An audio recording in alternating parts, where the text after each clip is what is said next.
Hello, my name is Georgina Brewis and I'm a historian of charity, voluntary action and humanitarianism. Today, public understanding of the significance of charities in Britain is really heightened. I think we're all very aware of the role played by mutual aid groups, by community organisations and charities of all types in our fight against COVID-19. Understanding the roles of these organisations in British society, both in the past and in the present, is central to all of my research across a number of different research projects. We can't really understand the history of modern Britain without understanding the contribution that these types of organisations, as well as volunteers, have made in the past. So they've helped forge our public health, education and social care systems, to shape our cultural, leisure and sporting lives, and have helped form our Britain's kind of relations with the wider world.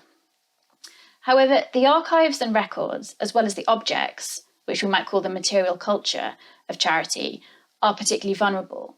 Over the past 10 years of austerity, many charities have faced significant funding cuts, they have perhaps merged or closed down, and there's also been now there are kind of new challenges that many organisations are facing as they are being deprived of their usual income streams. So writing this history depends on the availability and preservation of records. Only a very small number of British charities have a professional archivist. Many keep their records in-house and there's varying levels of degrees of cataloguing those, access to them, preservation, and others have deposited their records with third-party repositories, such as local authority record offices or perhaps university libraries. I started working with a number of others about 10 years ago to research and kind of raise awareness of the vulnerabilities faced by these types of collections. In 2014, we received funding from the British Academy to set up an infrastructure project that would bring together historians and other people that use these collections with the owners of the records in voluntary groups and with archivists and information professionals to support the work. The idea is that we can achieve much more by working together than we can separately. We've run a series of events, we have produced sets of guidance, but our main contribution has been a lot of behind the scenes work to kind of help shape a national agenda that recognises that charity and voluntary sector archives are particularly vulnerable and are at risk. Why is it so important? Well, it is much more than simply about access for research or for historians.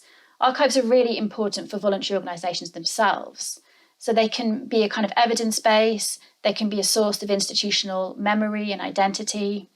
They can help inform current work, so they can allow an organisation to perhaps engage with a national commemoration or a national celebration, to celebrate the contribution that staff and trustees and volunteers have made, or to kind of stimulate discussion around a particular issue, such as poverty, racism, disability. They can help distinguish between different organisations. The use of images can add colour to fundraising activities or other forms of publicity. And it really significantly, they can reveal the long-term impact that an organisation might have had on a particular cause, community or issue. And for many people whose lives are not well recorded elsewhere, there's a sense in which organisations have a responsibility to beneficiaries and service users whose stories might be contained within their own institutional archive. Ultimately, if these organisations and the records of these organisations are lost, then our understanding of the value of voluntary organisations and volunteers to British society will be much poorer.